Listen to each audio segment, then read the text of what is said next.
أعوذ بالله من الشيطان الرجيم بسم الله الرحمن الرحيم رب اشرح لي صدري ويسر لي أمري واحلل عقدة من لساني يفقهوا قولي۔ السلام علیکم ورحمۃ اللہ وبرکاتہ۔ اور کیسے ہیں آپ لوگ؟ سب اچھے ہو نا؟ آج مجھے آپ لوگوں سے بات کرنا ہے کہ اللہ کے لیے محبت۔ ہم کو جس سے بھی محبت کرنا ہے، ہم جس سے بھی رشتہ قائم کریں گے، ہر ایک کا رشتہ اگر ہم نے اس نیت سے کیا کہ میں اس سے اللہ کے لیے محبت کروں گی، تو وہ رشتہ ہمیشہ بہت بابرکت رہے گا اور اس میں اللہ تعالیٰ خوشیاں اور رحمت دے گا انشاءاللہ تعالیٰ۔ اللہ تعالیٰ کا فرمان ہے کہ جو مومن میری محبت کے لیے اپنی محفل سجاتے ہیں، اپنی محفلوں میں میری عبادت کرتے ہیں اور میرا ذکر اذکار کرتے ہیں، تو فرشتے ان پر پھیلاتے ہیں اور اللہ ان کی ہر چیز میں مدد کرتا ہے، ان سے راضی ہو جاتا ہے۔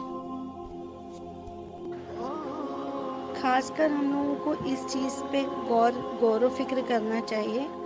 کہ ہمارے رشتہ دار ہیں۔ اللہ تعالیٰ نے قرآن میں قرابت دار، رشتہ دار، مسکین،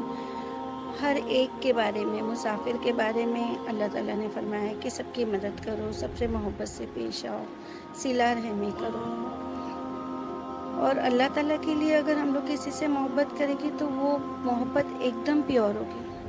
اس میں کہیں کوئی اپنا مقصد، اپنا لالچ نہیں ہوگا، کیونکہ انسان اپنے لیے اگر کچھ چاہتا ہے نا تو اس میں اس کو کوئی فائدہ ضرور چاہیے رہتا ہے،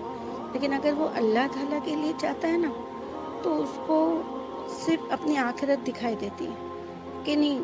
میں یہ نیک کام کروں گا تو میری آخرت سنورے گی، میں یہ اللہ کے لیے کروں گا تو میری آخرت سنورے گی، اللہ تعالیٰ مجھے قیامت کے دن رسوا نہیں کرے گا، اللہ تعالیٰ مجھے ہر چیز میں مدد کرے گا، کیونکہ اللہ کے لیے ملنا، اللہ کے لیے بیٹھنا، اللہ کی عبادت کرنا، اللہ کا ذکر کرنا، اللہ کے لیے محبت کرنا، اس میں کوئی ملاوٹ نہیں ہوتی۔ اگر آپ کسی دوست سے بھی ملتے ہو تو ہمیشہ یہ کوشش کیجئے، یہ انتخاب کیجئے کہ وہ جو دوست ہے ہمارا، وہ دین اخلاق کے پہلو سے کس حد تک مفید ہے، مطلب وہ اس کو دین اخلاق اس کا کتنا اچھا ہے، وہ دین کی طرف کتنا ہے۔ ایک مشہور مثال ہے نا کہ اگر کسی کی اخلاقی حالت معلوم کرنا ہو تو اس کے دوستوں کی اخلاقی حالت معلوم کرو۔ اور نبی صلی اللہ علیہ وسلم کا ارشاد ہے کہ آدمی اپنے دوست کے دین پر ہوتا ہے، اس لیے ہر آدمی کو غور کر لینا چاہیے کہ وہ کس سے دوستی کر رہا ہے۔ یہ حدیث ہے، مشکات کی ہے، احمد کی ہے۔ دوست کے دین پر ہونے کے معنی یہ ہے کہ جب وہ دوست کی صحبت میں بیٹھے گا تو وہی جذبات، خیالات، وہی ذوق اس میں پیدا ہوگا جو دوست میں ہے، پسند ناپسند سب اس سے ملتی جلتی ہوگی جو اس کے دوست کے لیے ہے۔ اس لیے آدمی کو دوست کے انتخاب میں انتہائی غور و فکر سے کام لینا چاہیے، کیونکہ انسان اگر اپنے گھر والوں سے ہٹ کے اگر کسی سے دل کی بات بولتا ہے اور محبت سے پیش آئے تو وہ اس کے دوست ہوتے ہیں۔ مومن ہی کی صحبت میں رہو اور تمہارے دسترخوان پر پرہیزی ہی کا کھانا کھایا جائے گا انشاءاللہ۔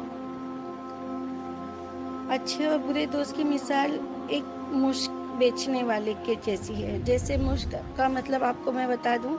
کہ وہ ایک ہرن ہوتا ہے خاص قسم کا،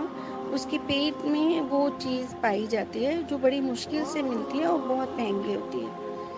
ہر کوئی اسے نہیں خرید سکتا، اور اس کے جیسی خوشبو کہیں آپ کو نہیں ملے گی۔ تو ایسا ہے نا کہ نیک دوست کی مثال ایسے ہے جیسے مشک بیچنے والے کی دکان، اگر جو کچھ بھی ہوگا، کچھ فائدہ نہ بھی ہو، اگر آپ اس کے پاس جا کے بیٹھتے ہو آپ کو کچھ فائدہ نہ بھی ہو، تب بھی آپ اس کے پاس بیٹھو گے تو خوشبو لے کر آؤ گے۔ دیکھو آپ کوئی خوشبو کی جگہ پہ عطر کی دکان میں بیٹھے ہو تو خوشبو ہی لے کے آتے ہو نا، آپ کے بدن میں خوشبو آتی ہے نا۔ حرم شریف میں جاتے ہو، دیکھو کبھی کعبہ شریف کو چھوتے ہو، آتے ہو، آپ جب آتے ہو نا تو آپ کے پورے کپڑوں میں وہ کعبہ شریف کی، وہ حرم شریف کی خوشبو ہوتی ہے. الحمدللہ، سبحان اللہ، اللہ کا شکر، اللہ سب کو نصیب کرے. اور اسی طرح برا دوست ایسا ہے جیسے بھٹی سے آگ، بولتے ہیں نا کہ جو دھوئیں کا کام کرتا ہے، اور جس کے پاس اگر بیٹھو گے تو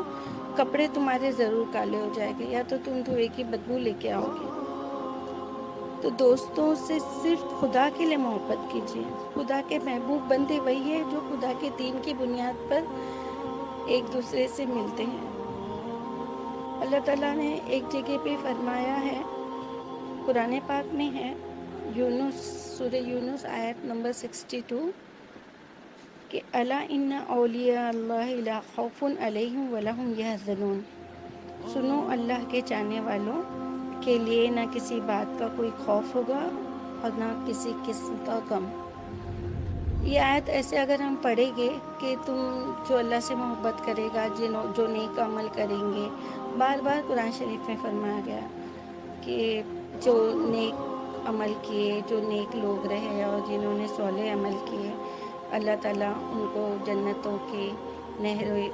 ان کی جنت کے باغات دے گا جن کے نیچے نہریں بہتی ہوں گی، اور اللہ تعالیٰ نہ انہیں کبھی کوئی غم دے گا اور نہ کوئی خوف.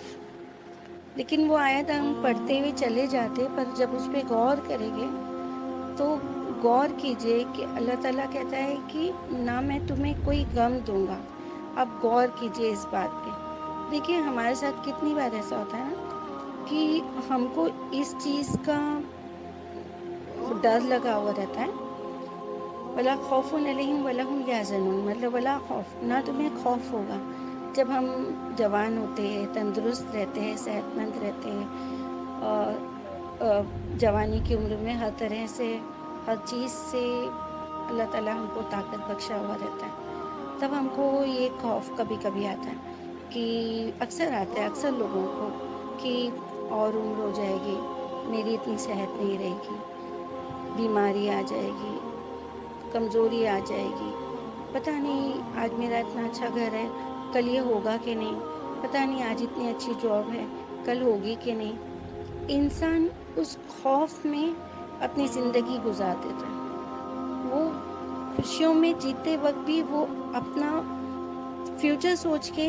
خوف میں رہتا ہے، اور ایک وقت آتا ہے کہ وہ اس وقت پہ پہنچ جاتا ہے کہ وہ بوڑھا ہو جاتا ہے، کمزور ہو جاتا ہے، طاقت کم ہو جاتی ہے، بینائی چلی جاتی ہے،